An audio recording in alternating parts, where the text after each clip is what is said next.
The question is this: if a company has a rock-solid business foundation, but its stock suddenly plunges just because of some ridiculous rumor, what would you do as investors?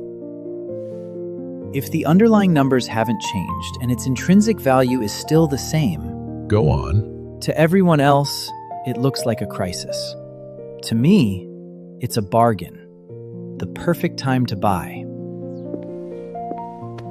Warren, you're beginning to understand. It may have been nothing more than a few brief words spoken by Graham in his role as a teacher.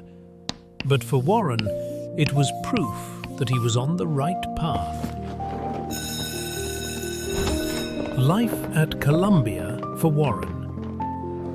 If he was not in class, then of course he was in the library, because that was where Moody's Manual was, a collection of books filled with raw data on companies in the stock market, along with countless other books on investing that he could read as much as he wanted. And most importantly, it did not cost him a single penny. Warren kept burying himself in all of it, day after day, until at last he came across a stock that caught his attention. And its name was Marshall Wells? It's the largest hardware wholesale empire in North America. Its business model is strong, built on a franchise system with a network that reaches into Canada. Based on what Warren read, this is a fundamentally strong stock. From the numbers, this stock looks promising too. But why does it feel so familiar? Who are you, my old friend? I'm sure we've met before. I just can't place it. Wait, there it is. Professor Graham used this stock as an example in class.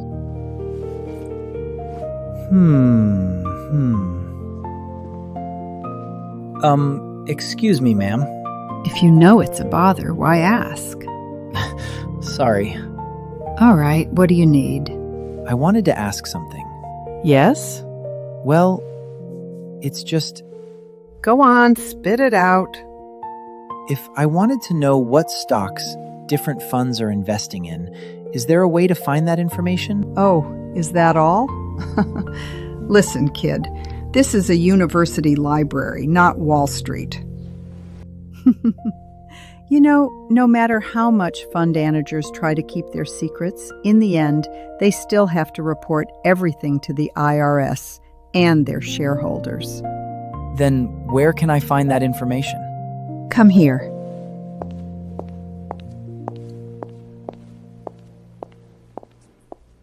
What you're looking for are called annual reports from investment trusts or closed-end funds listed on the market. These do make their way to libraries, but hardly anyone ever reads them. You'll need some patience to dig through them. Thank you, ma'am. Don't thank me. I'm just doing my job. Warren spent the entire afternoon digging through annual reports, eager and fully absorbed. At that moment, he felt like a pirate who had just stumbled onto buried treasure. And at last, he found the confirmation he had been looking for. My God! Professor Graham's fund really does own Marshall Wells! This is a library. Please keep your voice down. I'm sorry. I don't know what you were looking for, but I'm glad you found it. Thank you. When Warren finally has all the information he needs, he doesn't hesitate. He heads straight out of the library. His next goal is simple: buy. Hi, Dad. Calling like this. You want me to buy other stock for you again, don't you? Yes, sir. Which one? Marshall Wells. What made you interested in it? I checked it carefully. This stock is priced very low compared with its earnings and assets. And on top of that, it hasn't posted a loss even once since 1933. And most importantly, Dad, Benjamin Graham's fund, the one I respect so much, is invested in this stock too. So how much do you want to buy? I'm not sure yet, but I'm very confident it's a good one. If you're that confident, then I'll buy it too.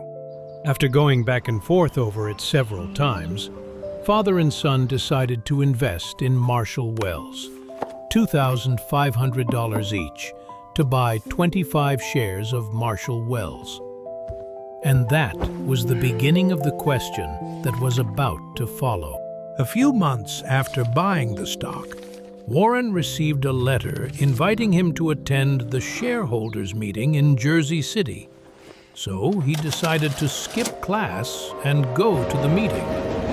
He spent nearly 6 hours traveling by train across state lines. But when he arrived at the meeting hall, he was met with disappointment. The atmosphere in the hall felt gloomy. There were empty chairs everywhere. The executives on stage sat there glancing at their wristwatches with bored expressions. The meeting began quietly and ended just a few minutes later. All right, that wraps up the annual report. Nothing especially exciting this year, much like in years past. I hereby adjourn the meeting. Hold on! I still have questions you haven't answered clearly. We've already explained everything clearly, sir. You say the company is sitting on enormous current assets, so why has the dividend stayed flat? And who exactly are you?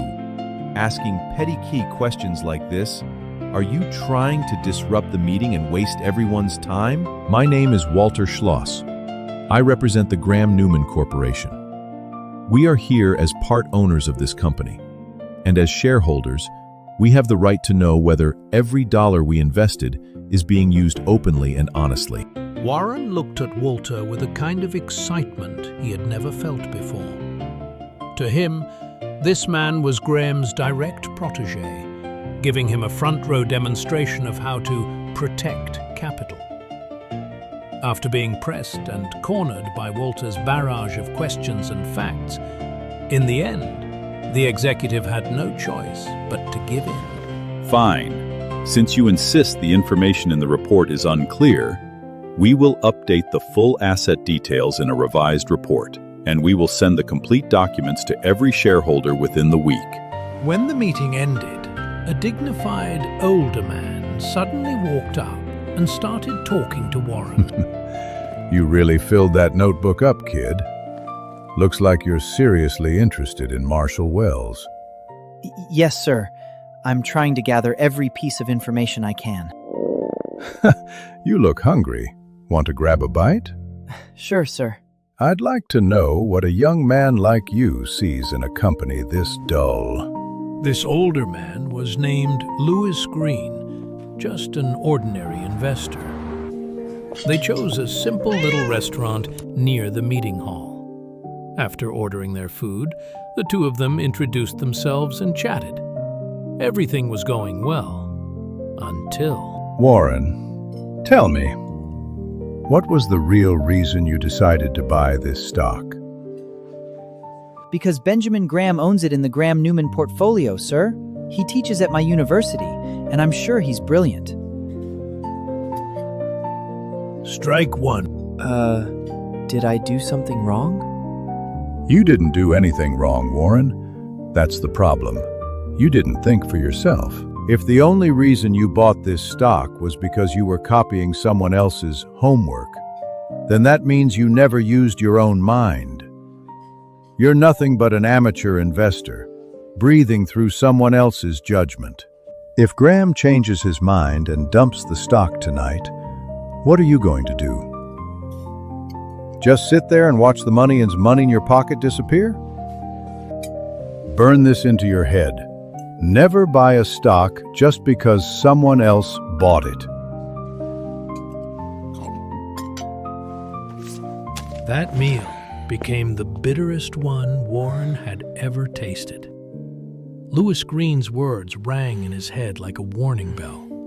It hurt. But it was also the moment Warren Buffett truly understood that if he wanted to become the real thing, he had to be brave enough to have reasons of his own, not simply live in someone else's shadow. In the end, Warren did not hold on to Marshall Wells for very long before selling it. He lost around 1%, but that was only a small loss compared with how much it made him grow. New York, 1951. At 21 years old, Warren graduated from Columbia University and became one of the most outstanding students in his class. Even after graduating, he did not go home right away. He still had one goal that mattered even more. He wanted to get inside Graham Newman Corp., the small investment firm that Graham had founded. The moment he stood face to face with the teacher he respected most, Warren spoke plainly and directly. Good afternoon, Professor. What brings you here, Warren? Have a seat. Thank you, sir. Is something the matter? I want to work with you. I'm sorry, Warren. There isn't an opening here right now. Why not, sir? I really want to work here. I'd do it even if it meant no pay. I believe you mean that. But the firm is too small. Right now, I truly don't have a place for you. Then let me help with anything at all. I just want to learn from you. You're a very talented young man, and I believe you're going to go far someday. But for now, my answer is still the same. There isn't a place for you here yet. In the end, all Warren could do was accept that answer. Disappointed, the young man had no choice but to return home to Omaha. Even though he still had not landed the job of his dreams, by then he had already built up nearly $10,000 through investing. And all of it had come from one principle. The very principle Graham had driven firmly into his mind. Invest in things trading below their intrinsic value. And that's where our story ends. If you enjoyed it, like, share, and follow for the next episode.